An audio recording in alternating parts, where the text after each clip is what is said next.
주님, 이 시간 우리가 하나님을 찬양하며 예배합니다. 우리의 예배 가운데 함께하여 주시고 우리가 말씀을 전하고 들을 때에 말씀이 능력이 되는 시간이 되게 하여 주시고 말씀이 우리 심령 깊은 곳에 뿌리 내릴 수 있도록 주님 붙잡아 주시옵소서. 전하고 듣는 우리 모두 가운데 성령께서 함께하여 주셔서 살아있는 주의 말씀이 우리의 심령 깊은 곳에 뿌리 내리게 하여 주시옵소서. 우리 주 예수님의 이름으로 기도하옵나이다. 아멘. 우리가 하나님 앞에 이렇게 예배하고 신앙생활 하면서 우리에게 주신 모든 것을 다시 하나님께 향하는 것, 이것이 추수감사절의 한 의미이기도 합니다. 그래서 한 해 동안 하나님께서 우리 가운데 결실을 맺게 해주셨는데 그 주신 결실을 우리가 하나님께 돌려드린다라는 의미로 하나님께 감사하며 예배하는 시간을 갖는 것, 이것이 현대 교회들이 지키는 추수감사절의 의미입니다. 물론 그 역사를 살펴보면 성경의 오늘 말씀에서도 그렇고 미국의 역사에서도 그렇고 아까 말씀드린 것처럼 우리나라의 역사에서도 그 감사에 대한 것을 찾아볼 수 있지만 가장 중요한 것은 우리가 추수감사절을 지킬 때에 하나님의 주권을 인정하고 고백하게 된다 하는 것입니다. 우리가 하나님의 주권을 인정하지 않으면 우리가 믿음 생활을 제대로 할 수가 없습니다. 그래서 우리가 하나님께서 우리에게 그 풍성한 그 수확을 거둘 수 있도록 하시는 분이란 그 믿음을 가지고 하나님의 주권을 인정하는 그러한 신앙이 필요하다 하는 것이죠. 오늘 신명기 26장의 말씀은 이스라엘 백성이 약속의 땅인 가나안 땅에 들어가서 거기서 이제 처음으로 열매를 거두고 처음 거두신 그 열매를 가지고 하나님 앞에 감사의 제사를 드리는 그러한 모습에 대한 약속, 그에 대한 말씀을 우리 가운데 가르쳐주고 있습니다. 그래서 이것은 단순하게 그냥 감사한다 이런 의미에서 끝나는 것이 아니라 애굽에서 그들을 구원해 내셨던 하나님 앞에 하나님의 은혜를 기억하고 하나님께 나아가는 그들의 신앙을 가르쳐주고 보여주는 것이 바로 오늘의 그 첫 예물을 만물을 하나님께 드렸던 그들의 고백인 것입니다. 그래서 우리도 어떻게 하면 이러한 추수감사절처럼 하나님 앞에 감사로 삶을 살아갈 수 있고 우리의 감사는 어떠한 영향을 끼치게 되는가 하는 것을 함께 나누고자 합니다. 첫 번째는 우리가 감사할 수 있는 것은요, 하나님이 나에게 공급자가 된다는 사실을 인정할 때, 그럴 때 우리는 감사하는 삶을 살 수 있습니다. 내 삶에 있어서 누군가가 사람 사이에서도 나의 필요를 공급해 주시면 그 사람이 감사해요, 감사하지 않아요? 감사하잖아요. 누군가 나에게 공급자가 되어주면 그것이 감사해요. 근데 나에게 공급자가 되어준다는 것을 내가 기억하고 느낄 때에 그 감사를 고백할 수 있는 것이죠. 이스라엘 백성들에게도 그와 같습니다. 말씀하시기를 내 하나님 여호와께서 내게 주신 땅에서 그 토지의 모든 소산의 만물을 거둔 후에 그것을 가져다가 강주리에 담고 내 하나님 여호와께서 그의 이름을 두시려고 택하신 곳으로 그것을 가지고 가서, 그러니까 그 예물을 첫 만물을 가지고 나아가서 하나님 앞에 제사를 드리는 그러한 모습을 가르쳐주고 있는 것입니다. 왜 이들이 첫 만물을 하나님께 가지고 나갈까? 여러분, 첫 번째 예물은 중요해요, 중요하지 않아요? 왜 중요해요? 여러분 그렇잖아요. 내가 농사를 지어가지고 정말 열심히 해가지고 이제 가을에 그 첫 거졌어요. 이것이 얼마나 중요해요. 내가 얼마나 기다리던 거예요, 그죠? 그러니까 이것이 정말 나에게도 굉장히 귀한 거예요, 그죠? 내가 나를 먹고 살게 하는 귀한 거잖아요. 그런데 그 귀한 것을 하나님 앞에 가지고 나아갔다라는 것입니다. 내가 이 여름을 지나서 거둔 그것 중에 그 첫 것을 하나님께 가지고 왔다라는 것은 나에게 꼭 필요한 것이기도 하지만 이 모든 것이 하나님이 내게 주신 선물이고 은혜라는 사실을 고백하는 그들의 고백이 거기에 들어있는 것입니다. 그래서 우리가 신명기 8장에서는 내 하나님 여호와를 기억하라, 그가 내게 재물을 얻을 능력을 주셨음이라 그랬어요. 사람이 살아가면서 재물이 필요해요, 필요하지 않아요? 필요하잖아요. 내가 살아가면서 물질이 좀 필요 없이도 살았으면 좋겠지만 사실은 살아가면서 물질이 없이 살아갈 수는 없어요. 그러니까 누구든지 어떤 사람이든지 물질을 필요로 합니다. 그런데 오늘 이 말씀에 보면 내게 재물 얻을 능력을 뭐 하셨습니다? 주셨습니다. 재물을 얻을 능력은 내 힘이나 내 노력으로 된 것이 아니라는 거예요. 여러분, 사람이 땅을 부지런히 파서 거기서 우리가 이렇게 물이 나오게 하려고 해도 물이 있는 곳을 열심히 파야지, 아무데나 열심히 파면 되겠어요, 안 되겠어요? 어떤 분이 그랬대요. 이렇게 경찰관이 지나가는데 보니까 어떤 분이 가로등 밑에서 뭘 막 찾고 있더래. 그래서 뭘 찾으세요? 그랬더니 저 지갑을 찾고 있습니다. 그러더니 그래서 그 경찰관이 안타깝잖아요. 그래서 같이 지갑을 한참 찾는데 지갑이 없더래. 그래서 물어봤대요. 지갑을 어디에서 잃어버리셨어요? 그랬더니 지갑을요, 저 골목에서 잃어버렸는데 거기는 너무 깜깜해서요. 그러더라는 거예요. 이해가 됐어요? 자, 지갑을 찾으려면 어디서 찾아야 돼요? 잃어버린 곳에서 찾아야지. 거기가 아무리 깜깜해도 잃어버린 곳에서 지갑을 찾아야지. 아니, 가로등 밑이 훤하다 그래서 거기 와서 찾으면 지갑이 있어요? 아무리 찾으려고 해도 찾을 길이 없는 거예요. 하나님께서 우리 가운데요, 하나님께서 물질을 허락하신 그곳에서 우리가 성실하게 살아갈 때에 우리가 그 물질을 거둘 수 있는 것이지, 하나님이 허락하지 않은 곳에서 우리가 열심히 찾는다고 그 물질이 찾아지는 것이 아니라는 거예요. 그래서 우리가 여러분 열심히만 한다고 되는 것은 아니에요. 열심히 살아야 되지만 열심히 사는 사람이 다 잘 사는 것은 아닙니다. 중요한 것은 공급자가 누구이신가를 분명히 아는 그러한 믿음을 가지고 있어야 되는 거예요.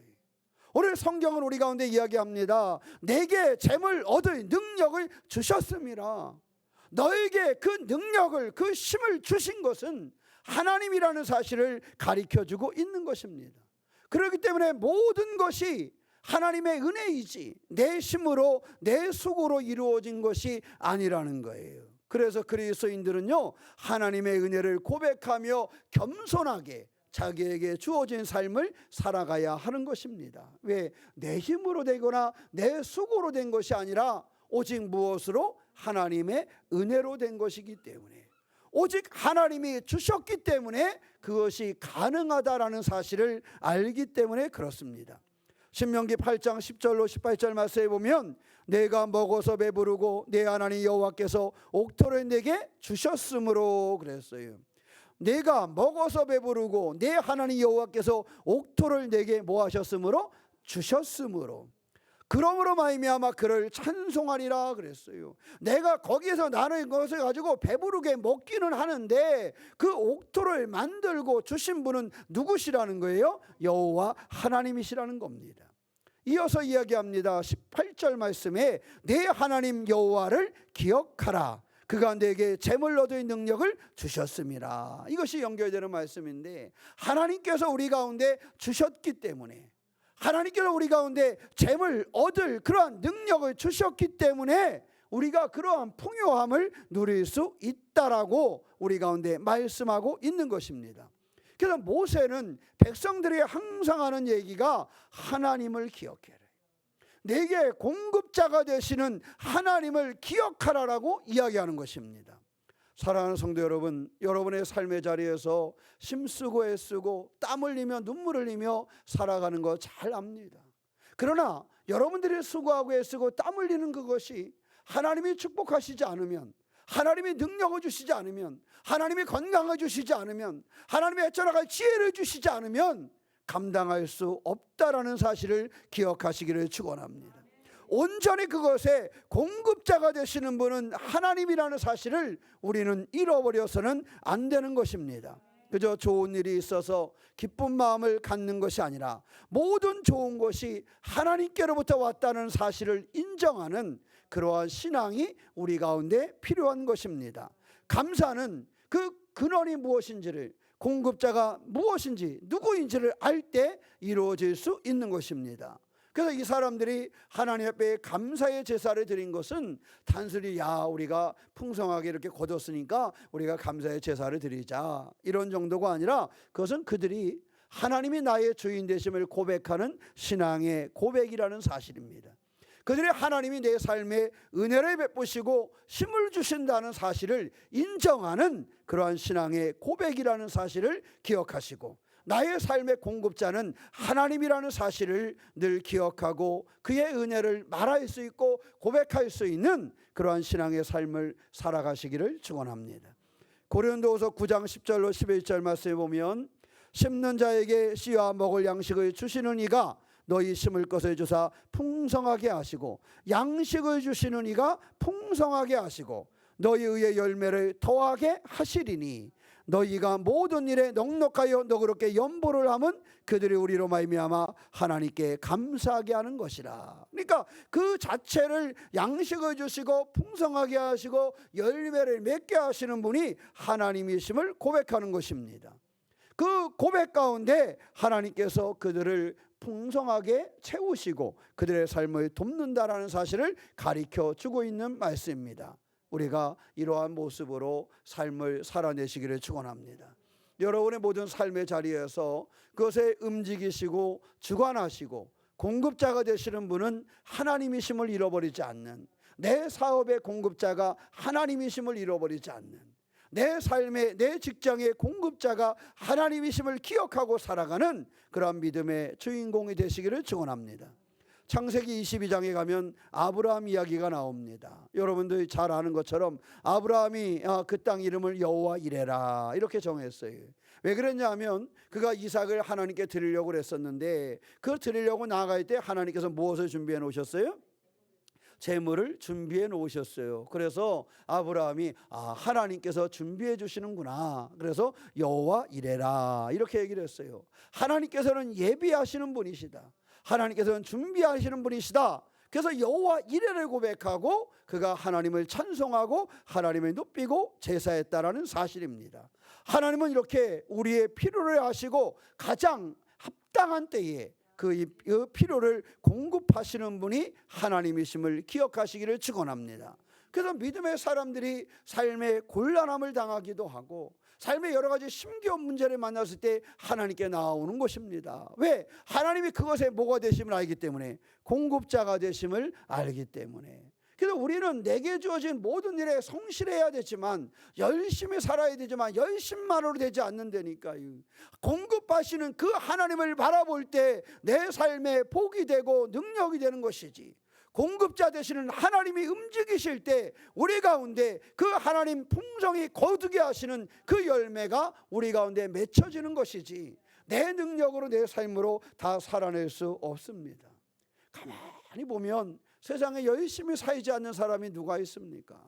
다 대부분 자기의 삶에 열심히 살아갑니다. 그런데 우리가 분명히 할 것은 그 공급자가 되시는 하나님 앞에 순종하는 사람은 많지 않습니다. 준비하시는 자가 되시는 그 하나님을 바라보고 순종했던 사람은 당시에 아브라함 외에는 없었습니다. 중요한 것은 공급자가 되시는 그 하나님을 바라보고 그 하나님에 감사하며 순종할 줄 아는 그런 신앙을 우리가 가지고 있어야 된다는 거예요. 우리가 살아가면서 많이 경험하잖아요. 내가 아무리 메꿀라 해도 메꿔지지 않는 일이 있어요. 그죠? 여러분 그런 경험 하신 적 있으세요? 없으세요? 이 많잖아요. 내가 아무리 하려고 해도, 내가 아무리 채우려고 해도 채워지지 않아. 내 능력으로 한계가 있어. 내가 노력하지 않는 것은 아닌데, 내가 밤새워 근심하지 않는 것은 아닌데, 내가 밤새워 근심하고 눈물 흘리고 준비하고 해도 일이 풀리지가 않아. 그래서 우리는 그 문제의 해결자가 하나님이시고 그것의 공급자가 하나님이심을 믿고 그 하나님 앞에 나아가는 그러한 신앙을 잃어버리지 말아야 한다는 사실입니다. 그런데 대부분의 신앙인들이 이것을 너무 늦게 깨닫습니다. 세월이 많이 지난 다음에 내가 움직임이 더 할 수 없을 때에, 그때 가서나 하나님을 고백하는 사람들이 참 많습니다. 바라기는 지금 우리의 삶에 하나님께서 공급자가 되시고 하나님께서 문제의 해결자가 된다는 사실을 기억하시고 그 하나님을 향하는 신앙의 주인공이 되시기를 축원합니다. 이 공급자가 되신다는 그 사실에, 그 신앙의 고백이 우리 가운데 있어야 한다는 사실입니다. 이 이스라엘 백성들이 그것을 경험하는 거예요. 이 땅을 누가 우리에게 주셨어요? 하나님께서. 이 가나안 땅을 하나님께서 내게 주셨다라는 거예요. 그 하나님께서 우리에게 공급해 주신다는 거예요. 그래서 그들이 하나님 앞에 감사제를 드리게 된 것입니다. 사랑하는 성도 여러분, 이스라엘뿐만 아니라 우리의 삶에도 오직 공급자가 되시는 분은 하나님이심을 기억하시기를 축원합니다. 오직 공급자가 되시고 문제의 해결자가 되시고 내 삶의 것을 더 잘하시는 그분은 내가 아니라 하나님이라는 사실을 먼저 기억하시기를 축원합니다. 두 번째, 그럼 우리가 하나님의 이러한 공급자가 되심을 우리가 고백하잖아요. 하나님이 나의 삶의 공급자가 되셔서 힘이 되시고 열매가 된다는 사실을 우리가 고백하잖아요. 그럼 우리는 그 고백을 어떻게 해야 할 것인가? 잠언 3장 9절로 10절 말씀에 내 재물과 내 소산물의 처음 익은 열매로 여호와를 공경하라. 그리하면 내 창고가 가득히 차고 내 포도즙 틀에 새 포도즙이 넘치리라 그랬어요. 무슨 얘기냐? 하나님이 나에게 공급자가 되시는 만큼 우리는 하나님 앞에 뭐 하려는 거예요? 감사의 삶을 살려는 거예요. 우리가 하나님 앞에 감사의 삶을 살아야 우리가 축복이 되고 축복의 통로가 된다는 사실입니다. 여러분, 사실 감사를 잃어버리면요, 믿음이 살아나지 않습니다. 대부분 시험에 들거나 이러면요, 감사를 상실해요. 감사함을 잃어버렸기 때문에 시험에 들어요. 그런데 감사를 잃어버리지 않은 사람은요, 시험거리가 와도 시험에 들지 않습니다. 그렇죠? 여러분, 부모님의 감사를 느끼는 사람이 부모님이 화가 나가지고 오지 말라 그러면 가요, 안 가요? 대답이 없지? 가요, 안 가요? 갑니다. 부모가 내게 감사가 되는 것을 경험하는 사람은요, 너 우리 집에 오지 마! 그래도 그 다음날 찾아갑니다. 아버지 왜 그러세요? 근데요, 감사를 잃어버리잖아요. 그러면 아버지가 유산을 준다 해도 안 가져요, 안 가져 이런다고. 왜 그런지 아세요? 감사를 잃어버렸기 때문에. 감사를 잃어버리면 유산을 준다 그래도 내가 안 갖고 말지, 내가 아버지 얼굴 안 볼랍니다 이래요. 근데 감사를 가지고 있으면 아버지가 때려도 아버지가 약해지셨구나, 아버지를 사모하게 되는 겁니다. 가장 중요한 것은 감사를 잃어버려서 문제가 오는 거예요. 감사를 잃어버리니까 우리의 삶이 흔들리는 것입니다. 이스라엘 사람들에게 그 얘기를 하는 겁니다. 너희가 감사를 잃어버리지 말라 말이에요. 여호와를 공경해라. 그것이 더욱 풍성하여지는 비법이다라는 사실을 그들 가운데 가르쳐주고 있습니다. 감사하는 사람은요, 믿음이 살아납니다. 감사하는 사람은 절대 믿음의 불꽃이 꺼지지 않습니다. 감사하는 사람은 어떤 상황에서도 그 삶을 이겨내는 믿음을 소유하게 되는 것입니다. 그러므로 사랑하는 성도 여러분, 하나님이 우리에게 공급자가 되시는 분이신데 그 공급자가 되시는 하나님을 붙잡고 하나님 앞에 감사하는 삶을 살아가는 성도가 되시기를 축원합니다. 감사를 잃어버리지 마세요. 공급자가 되시는 그 하나님, 내 사업과 내 삶을 붙잡아 주시는 그 하나님에 대한 감사를 잃어버리지 않으시기를 축원합니다. 이 감사가 그렇게 중요해요. 감사를 잃어버리지 않는 것이 그 사람의 믿음에, 그 사람의 삶에 대단히 중요합니다. 시편 116편 12절로 17절 말씀을 읽다 보면 12절에 이렇게 얘기합니다. 내게 주신 모든 은혜를 내가 여호와께 보답할까. 감사를 기억을 하니까, 하나님의 은혜를 기억을 하니까 하나님 앞에 뭐라고 얘기해요? 여호와께 보답할까. 여호와께 보답할까. 내게 주신 모든 은혜를 내가 어떻게 여호와께 보답할까. 부모의 은혜를 느꼈으니 내가 부모님에게 어떻게 은혜를 보답할까. 은혜를 보답할까. 이 생각을 하는 거예요. 은혜를 경험하고 나니까, 그 감사를 잃어버리지 않으니까 내가 어떻게 보답할까. 어떻게 보답할까. 그렇게 느끼는, 우리가 하나님 앞에 하나님이 나의 공급자가 되심을 알고 우리가 하나님의 은혜를 잃어버리지 않는 자가 되면 우리는 하나님 앞에 어떻게 하나님께 내가 보답할 것인가, 이것을 생각하게 된다는 것입니다. 또한 116편 17절 말씀에 내가 주께 감사제를 드리고 여호와의 이름을 부르리이다, 이렇게 고백을 합니다. 늘 여호와의 이름을 부르고 감사하며 나아가겠다는 그 삶을 얘기하는 것입니다. 사실 감사는요, 내면의 감정만으로 나타나는 것이 아닙니다. 우리가 사람들이 흔히 만나면 그렇게 얘기하잖아요. 내 마음은 그렇지 않아. 그렇게 말할 때가 많지요, 그죠? 내 마음은 그렇지 않아. 내 마음은 사실은 감사하고 있어. 그런데 하나님 앞에 감사하고 있지만 표현은 안 해. 여러분, 잘하는 건가요? 사람 사이에서도 어때요? 나는 너에게 그냥 감사해. 그렇지만 내가 말로는 안 해. 그게 맞나요? 뭐 충청도와 가면 그런다며요. 뭐 이게 늦어가지고 말을 잘 표현을 안 해서. 여러분, 그런 말 있잖아요. 감사하면 감사는 뭐 할 때 느낄 수 있는 거예요? 표현이 있어야 되는 거예요. 내가 감사하다고 느꼈으면 감사를 표현해야 되는 거예요. 감사는 내 내면 속에 내가 생각하고 있는 것에 감사가 있는 것이 아니에요. 물론 이 내면에서 나오지만 이것이 표현되어질 때 그것이 감사입니다. 감사는 그냥 내 마음속에만 있는 것이 감사가 아니에요. 내가 스승의 은혜에 감사하고 있어. 그렇지만 평생 그 스승의 생각지도 찾아보지도 않아. 그거는 감사가 아니지요. 감사는 내 마음에 있지만 그것이 표현되어지는 겁니다. 표현되어지는 게 감사예요. 하나님께도 마찬가지입니다. 하나님께서 먼저 그들에게 땅을 주시고 그들에게 공급자가 되시고 그들을 애굽에서 건져내시고 그들을 인도하셨어요. 그들의 문제의 해결자가 되셨고 그들의 삶의 공급자가 되셨어요. 그리고 그 하나님 앞에 뭐하는 사람? 감사하는 자가 되라고 말씀하고 있는 것입니다. 사랑하는 성도 여러분, 우리가 삶을 살아갈 때 하나님 앞에 감사하는 신앙의 주인공이 되시기를 축원합니다. 그저 작은 것 하나도 하나님 앞에 감사할 수 있는 신앙인이 되는 거예요.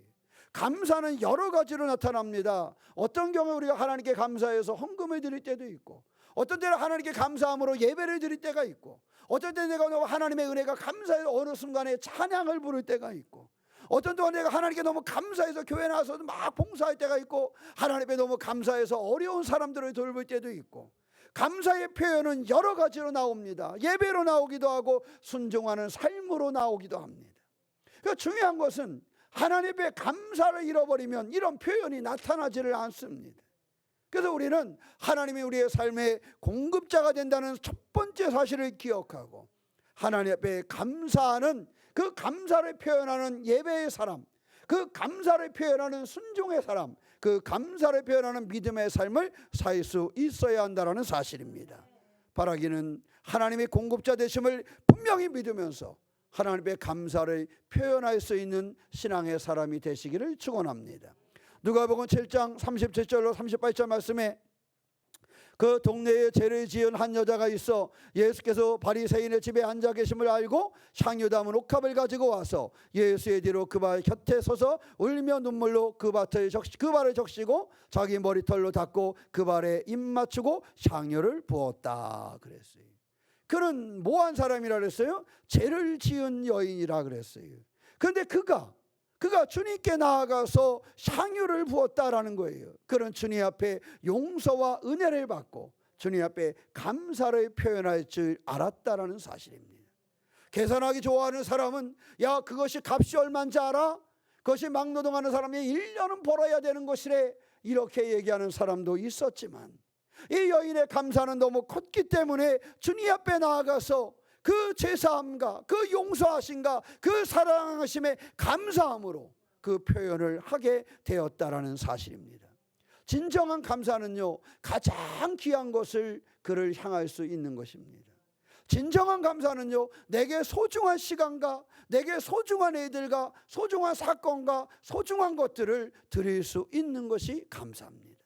이 여인이 바로 주님 앞에 감사를 경험하고 그 소중한 것을 그렇게 드렸다라는 거예요. 자기에게도 너무나 소중한 건데, 너무나 귀한 건데 그것을 주님께 부었다라는 사실은 그의 감사가 차고 넘쳤다라는 사실을 가르쳐주고 있는 것입니다. 곧 이 여인은 감사의 절정을 경험하게 된 것입니다. 우리가 삶을 살아가면서 우리가 하나님 앞에 감사를 잃어버리지 않는 주인공이 되시기를 축원합니다. 감사를 잃어버리지 않는 자라야 하나님께서 더욱 풍성히 채우심을 경험할 수 있고, 감사를 잃어버리지 않는 사람이라야 믿음이 든든할 수 있고, 감사를 잃어버리지 않는 사람이라야 그 사람의 삶이 하나님 앞에 하나님의 백성으로 살아갈 수 있다라는 사실을 기억하시고 늘 감사를 고백하고 감사를 나타낼 수 있는 그 신앙의 삶을 살아갈 수 있으시기를 축원합니다. 이것이 감사절을 보내면서 나를 돌아보는 거예요. 나는 어느 만큼 하나님 앞에 감사하고 있는가? 나는 하나님 앞에 내 감사를 표현해서 하나님 앞에 예배하고 헌신하고 있는가? 그저 적당히 하는 것은 아닌가? 적당히 하는 것은 아닌가? 감사는요, 이와 같이 내 마음의 최고의 것을 내가 최선으로 표현할 줄 아는 것, 이것이 감사라는 사실을 기억하고 우리가 감사하는 삶의 주인공으로 살아가시기를 축원합니다. 감사하는 삶을 살아갈 때 어떤 일들이 있는가? 오늘 말씀의 마지막 절에 보면 나그네와 고아와 가부와 함께 나누고 즐거워했다, 이렇게 말씀합니다.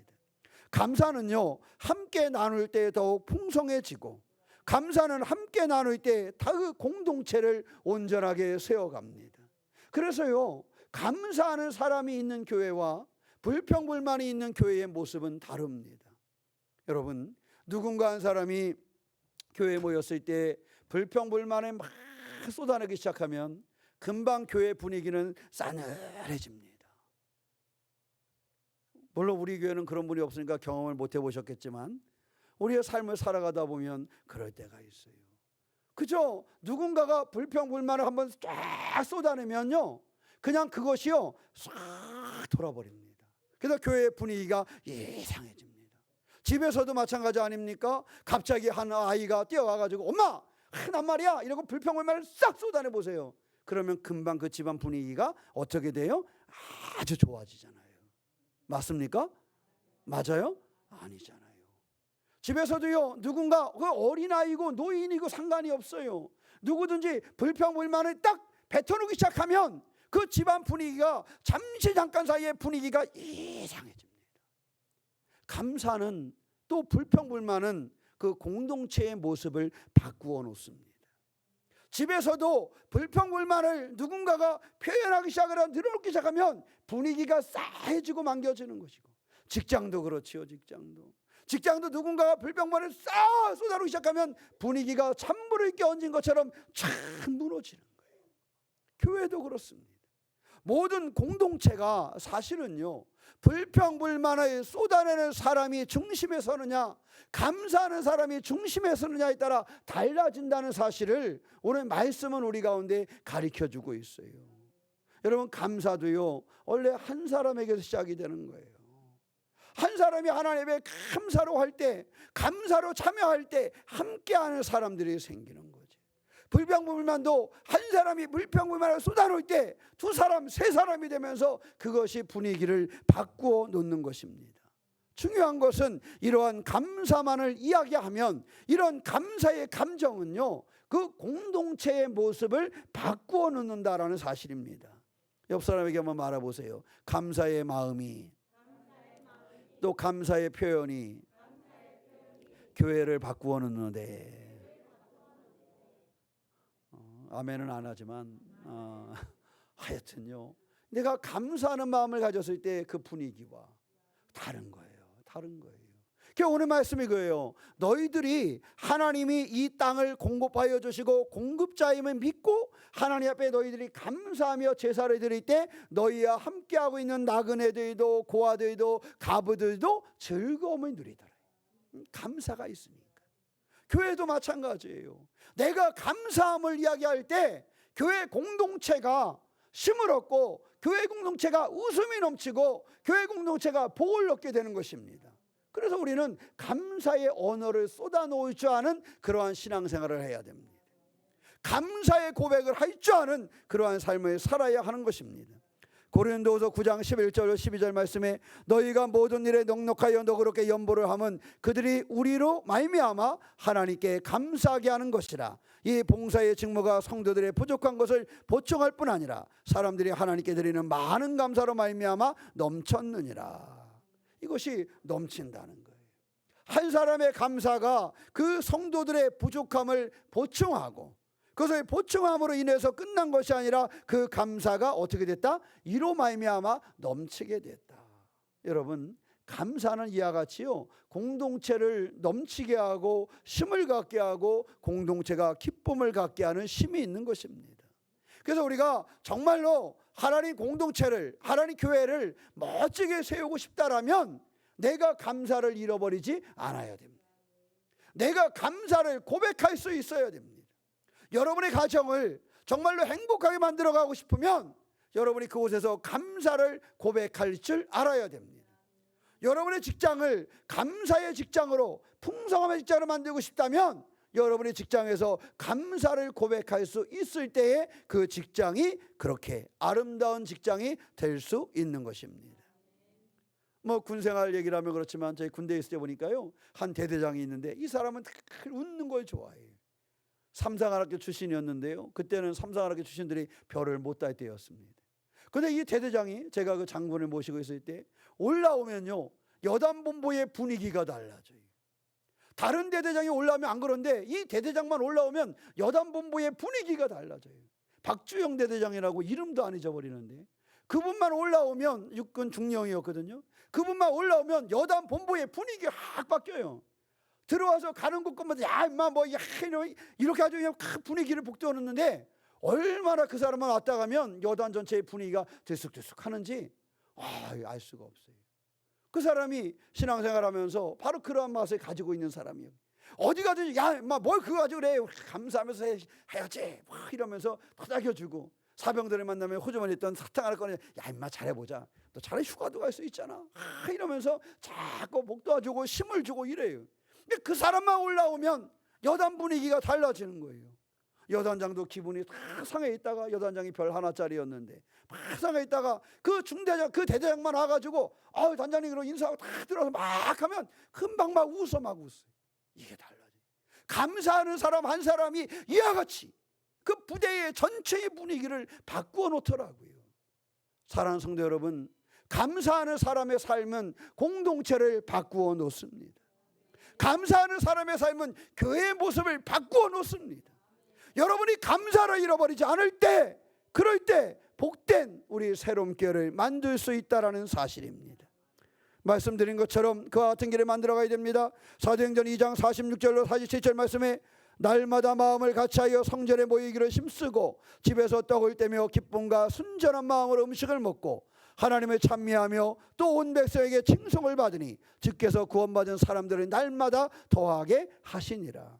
어떻게 해요? 구원받은 사람들을 날마다 더하게 하셨다. 뭐 하니까? 이 사람들이 날마다 모여서 기쁨으로, 감사함으로 찬미하고 그렇게 즐거워하니까, 그랬더니 하나님이 그 공동체를 축복하셔서 그 공동체가 날마다 뭐하게 하셨다? 더하게 하셨다. 그러니까 여러분들이 교회에 모여서 뭐 다른 공동체, 가정이나 직장 얘기도 했지만 일단 교회를 중심으로 얘기를 하면 여러분들이 교회에 모여서 하나님 앞에 감사로 예배할 줄 알고, 감사로 찬양할 줄 알고, 감사의 대화를 나눌 줄 알고, 감사를 표현할 줄 알면 하나님께서 그 교회를 어떻게 하신다는 거예요? 날마다 더하게 하신다 하는 거예요. 여러분의 삶의 자리를 복되게 하는 방법, 우리가 감사로 살아갈 때 이루어진다라는 사실입니다. 그러니까 이 감사하는 사람은요, 교회의 영적인 분위기를 바꾸어 놓습니다. 감사하는 사람은 교회의 영적인 분위기를 바꾸어 놓습니다. 사람들의 마음을 마치 접착제로 붙여놓는 것처럼 감사하는 한 사람의 그 놀라운 표현이 그 교회가 하나님 중심으로 영적인 공동체로 살아가게 한다라는 사실입니다. 그러함으로 감사로 하나님의 교회를 세워갈 수 있기를 부탁을 드립니다. 감사하는 사람이 차고 넘치면 교회 안에 갈등이 사라지고, 감사하는 사람이 차고 넘치면 교회 안에 은혜와 평강이 가득하게 되는 것입니다. 골로새서 3장 15절로 17절 말씀에 그리스도의 평강이 너희 마음을 주장하게 하라 그랬어요. 누구의 평강이? 그리스도의 평강이 너희 마음을 주장하게 하라. 너희는 평강을 위하여 한 몸으로 부르심을 받았나니 너희는 또한 감사하는 자가 되라 그랬어요. 감사하는 자가 되면 평강의 삶을 살 수 있다라는 것입니다. 감사하는 사람이 평안의 삶을 살 수 있다라는 사실을 가르쳐주고 있습니다. 뒤에서 말씀하시기를 그리스도의 말씀이 너희 속에 풍성히 거하여 모든 지혜로 피차 가르치며 권면하고 시와 찬송과 신령한 노래를 부르며 감사하는 마음으로 하나님을 찬양하고 그랬어요. 그들에게 얘기하는 겁니다. 시와 찬송과 신령한 노래를 부르며 감사하는 마음으로 하나님을 찬양하고 하나님 아버지께 감사하라. 그러면 너희에게 무엇이 평안이 있을 것이다 하는 것입니다. 사랑하는 성도 여러분, 평안한 삶을 원하십니까? 평화의 삶을 원하십니까? 복된 삶을 원하십니까? 하나님 앞에 감사하시기를 바랍니다. 여러분의 삶의 자리에서 상황과 여건 속에 감사를 잃어버리지 않고 감사를 고백할 줄 아는 신앙의 삶, 그 삶을 만들어서 감사로 하나님의 기뻐하심을 이룰 수 있기를 부탁을 드립니다. 오늘의 말씀을 정리하겠습니다. 첫째는 공급자가 되시고 해결자가 되시는 하나님을 기억하시기를 축원합니다. 내 능력으로 되는 것이 아니라, 내 노력으로 되는 것이 아니라 하나님의 능력으로, 하나님의 공급하심으로 된다는 사실을 기억하시기를 축원합니다. 두 번째는 하나님의 공급자가 된다는 사실을 믿고 감사의 삶을 사시기를 축원합니다. 감사하는 성도의 자세를 잃어버리지 말고 감사를 표현하고 감사를 고백할 줄 아는, 그 여인처럼 감사를 고백할 줄 아는 시와 찬미와 찬양으로 하나님 앞에 감사를 고백하는 그러한 신앙의 삶이 되시기를 축원합니다. 세 번째는 그러한 감사의 삶을 살아갈 때 우리의 삶이 참 평안을 얻고, 우리의 삶이 참 평안을 얻고 그 공동체가 더 아름답게 성장하고 쓰임받는 사실을 기억하시면서 감사의 주인공으로 하나님께 나아가는 추수감사절의 그 믿음의 삶, 그 감사의 주인공이 되시기를 주님의 이름으로 축원합니다. 기도하겠습니다. 사랑의 하나님, 감사는 공동체의 중심이 됨을 기억합니다. 감사는 하나님께 돌리는 것임을 기억합니다. 감사는 분열을 막고 일치를 이루는 것임을 고백합니다. 우리가 오직 감사로 예배하게 하여 주시고 하나님을 바라볼 수 있는 믿음의 공동체를 세우게 하여 주시옵소서. 하나님이 우리의 공급자시오 문제의 해결자 되심을 믿으며 감사의 주인공으로 살게 하여 주시고, 감사를 통해서 우리의 가정과 우리의 교회를 평안과 축복의 자리로 만들어 가도록 주님 인도하여 주시옵소서. 오늘도 감사의 주인공으로 우리를 살게 하심을 믿사오며 우리 주 예수님의 이름으로 기도하옵나이다. 아멘.